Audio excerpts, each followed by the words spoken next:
I say this is very emotional, so I'm gonna try my best not to keep you up there any longer than you would like to be. Um, my first question is, I noticed that you are in uniform today. Is it fair to say that um, if you weren't here testifying, that you would have been on duty today? Is it fair to ask that or say that? Today is an off day for me, so I would not have been at work today. So, did you feel the testimony that you would be giving at trial today warranted you to be in uniform? Objection, relevance, Your Honor. Sustained. You do not need to answer that, sir. Next question, Mr. Brooks. You said you've been in duty for 18 years, correct? Yes. In any of those 18 years, have you ever come across or had any interaction with the plaintiff in this matter? Objection, vague. Sustained. You do not need to answer that, sir. Next question, Mr. Brooks. How long have you known the plaintiff? Objection, vague and irrelevant. Sustained. You do not need to answer that, sir. Next question, Mr. Brooks. Do you see the plaintiff in court today? Objection, vague and irrelevant. Sustained. Next question. Oh my God, this dude is such a Knowledge. dumbass. Objection, Sustained. Have you ever even seen the plaintiff in this matter? same objection. Sustained. I want to go to the clip that was just shown. Would you like it shown to the witness again and published to the jury?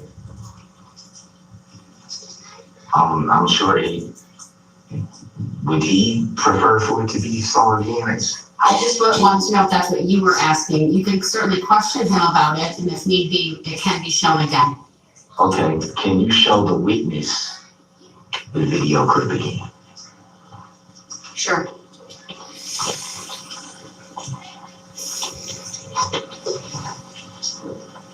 Alright, I can tell from my monitor and the witness monitor it is up, but it's not being projected to the courtroom other than that. You can go ahead and play it.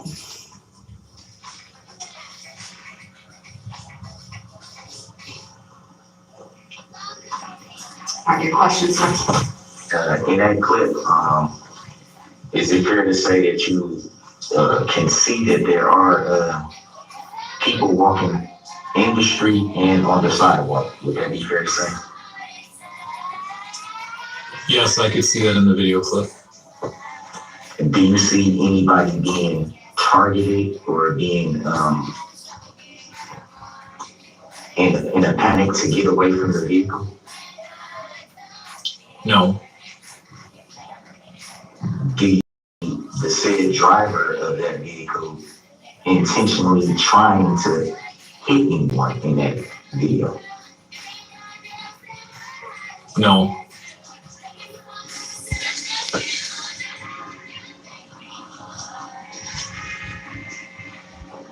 So again, I would ask, were you brought here today to testify on behalf of the plaintiff? Objection, asked and answered. Sustained. He already answered that he was, why he's here.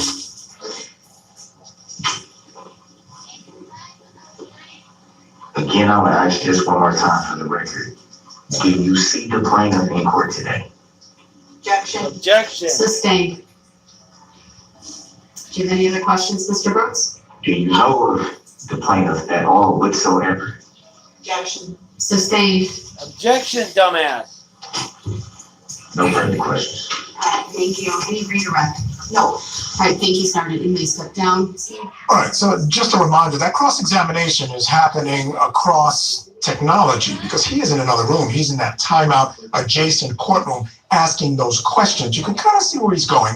But let me bring in my guests. Joining me this hour, celebrity divorce attorney Carlos Lastra and criminal defense attorney and former prosecutor David Bruno is with me as well. Gentlemen, thank you so much for joining me this evening. A lot going on today, but I want to start right there with the cross-examination of the first witness called by the state. I think the defendant is referring to the state or the prosecution as the plaintiff.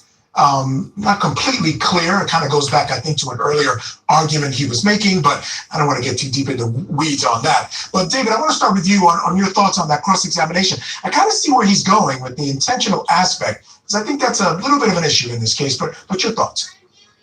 My thoughts are it's like almost like a law school tutorial here on what an objection is and how to make an objection. And this is exactly why representing yourself is not advisable whatsoever. I'm a little bit confused about plaintiff. You know, was he referring to victims, the prosecuting attorney?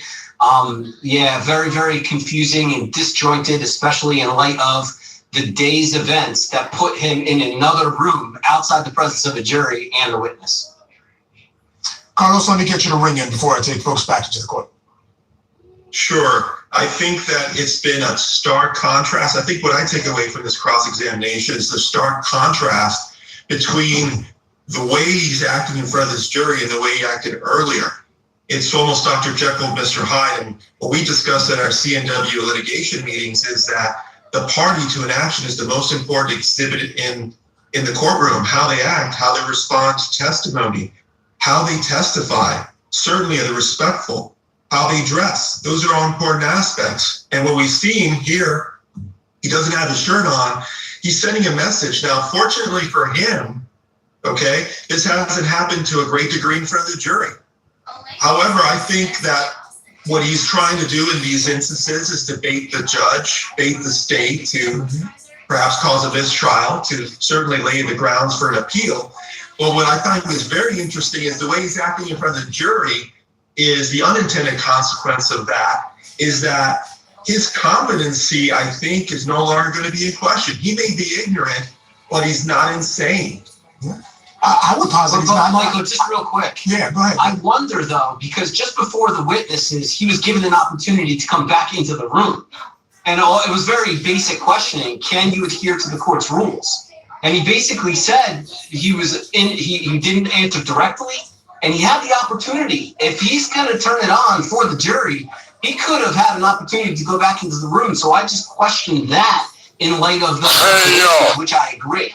Yeah, and I think and I agree with Carlos too, that what's become clear is that all that other stuff was probably an act. Because when he needs to keep it together, when it's required for him to keep it together, he can easily keep it together. And I disagree that he's ignorant. I think he's super smart. And I think he's planning this whole thing. What I'm going to do right now, folks, I want to take a quick break. When we come back, I will get you back inside that courtroom for the second witness for the state today. So keep it right here on Point TV. Tonight, on Closing Arguments, a former ballerina and swimsuit model now accused of killing